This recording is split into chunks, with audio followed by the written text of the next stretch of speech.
So we now move to the next generation devices, and it's my pleasure to invite Dr. Saurabh Gupta from Portland, Oregon, who is going to speak on second generation stents. Have they improved the outcomes? Saurabh?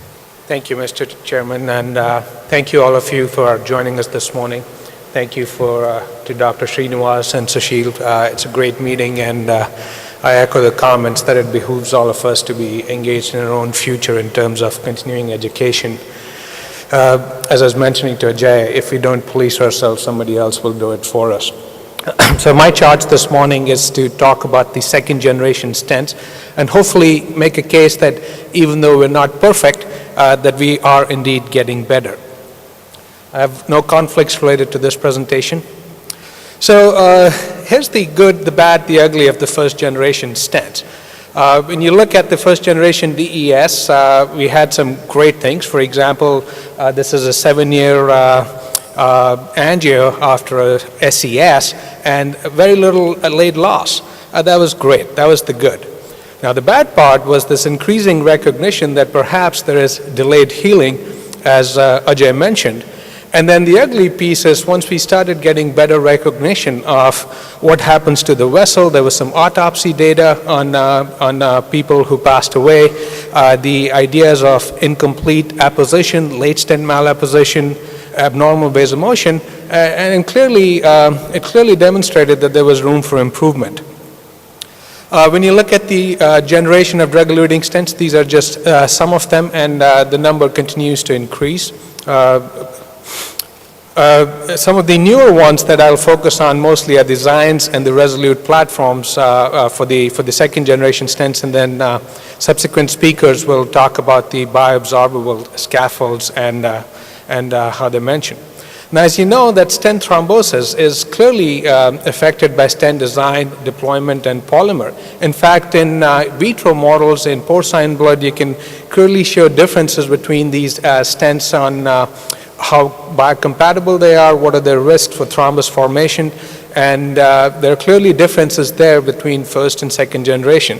This, for example, is on a similar theme from a paper by Mike Joner and Renu Vermani's group from a few years ago, where they looked at a rabbit model with a scanning electron microscope and demonstrated that the endothelial coverage, indeed, when compared from the first to the second generation stents, in this case EES, is definitely different, and that is thought-provoking on what the mechanisms might be, whether it's the drug, whether it's the polymer, whether it's the stent design, and I personally feel that the multifactorial relationship is the most likely scenario.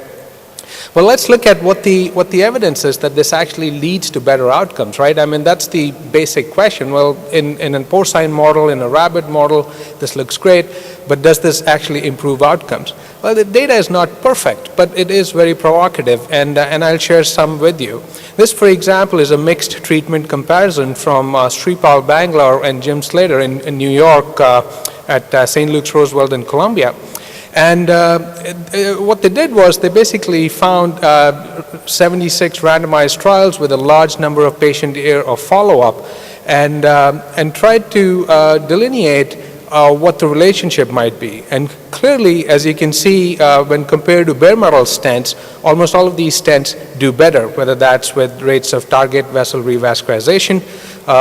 Here, for example, the EES has the best probability of the lowest TVR rate, whether it's related to risk reduction and all-cause mortality. And again, you can see the trend that starts to emerge here, that while all of these stents appear better compared to bare metal stents, it seems that the newer generation stents clearly have a head start here.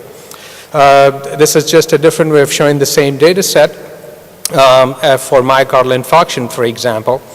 Now, when you look at stent thrombosis with these newer, as you recall from 2007, 2008, that's when this increasing recognition at the European Society of Cardiology meeting that there is this evidence of late stent thrombosis, which was very disconcerting, and as I like to say, that it made it all the way to the New York Times Journal of Medicine. It was on front page at Time and of Time magazine, and stents really had a lot of bad press, at least in the U.S.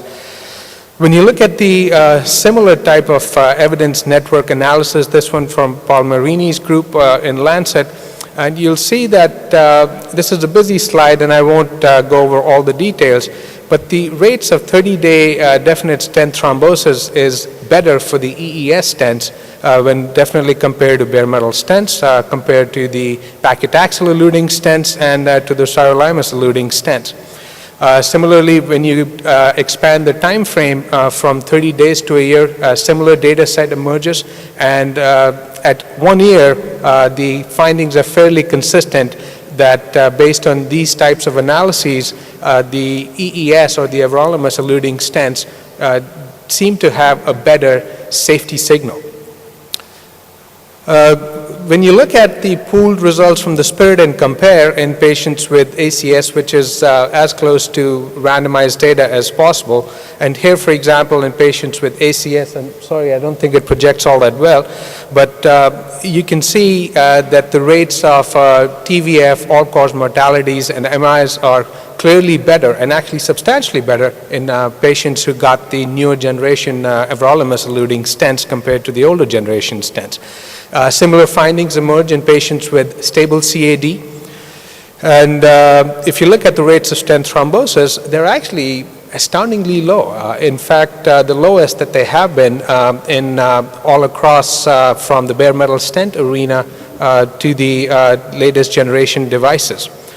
From the 4-year outcomes from the randomized Resolute all-comers trial between sirolimus-eluting stents and everolimus-eluting stents, and these are all-comers, fairly complex lesion subset, and randomized to one stent versus the other. And what to me is interesting is not that both of these were similar, but the fact that at 4 years the rate of target lesion failure was 14 or 15%, which is pretty good outcomes. Now, as you would expect, the complexity is defined by the Syntex score, and the higher your Syntex score, you would expect higher that event rate to be. But regardless, for example, in the low Syntex score patients, those are 10% at 8%, and those are very good data. If you look at the components, most of them are related to target vessel or target lesion revascularization, and then cardiac death and MIs. The stent thrombosis rate, again in this trial, all the way up to 4 years, was quite low, and at least in this trial there wasn't a difference between the two. So then they seem to be equivalent, and again I've made the case that EES stents are better than the older generation stents. The rates of adverse events even at 4 years are quite low, and the incidence of late stent thrombosis is lower than it has been. Now, what about outcomes in diabetic patients? We could argue that diabetic patients are the most challenging subset of patients that we treat. They have small caliber vessels, all things bad happen to them, whether you do PTCA, BMS, DES, aortic valve replacement, there's no question that diabetes stratifies to a poorer out group. And a similar type of analysis which Ajay was actually part of from BMJ, which again is a network of treatment analysis in patients with diabetes and different types of stents. And once again, it's clear that compared to bare metal stents, all stent types actually do better. But the EES do predominantly, the EES do especially good. And that's true for target vessel revascularization, TLRs, all-cause mortalities, myocardial infarctions, and stent thrombosis. So the conclusions there would be that DES are efficacious. They don't seem to compromise safety. Among the DES subtypes, there seem to be differences between the first and second generation stents. Although there's limited data for this analysis and others like this for these sirolimus-eluting stents, it seems to be fairly equivalent. Now, when you look at this diagram from Resolute all-comers and then start comparing what the TLR and definite stent thrombosis at 2 years are, that clearly makes the case that these stents seem to have better outcomes. So in conclusion, DES are highly efficacious, no questions about that. Among the DES, the second generation stents, I think, are better. And out of those, EES reduce the risk of stent thrombosis. And I would like to summarize it by saying that there's no question in anybody's mind that DES of the current generation are better.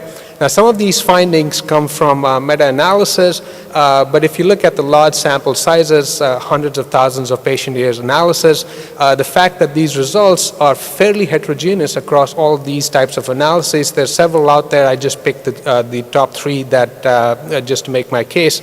And the fact that there's consistency makes me think that we're on the right track here. Thank you very much for your attention.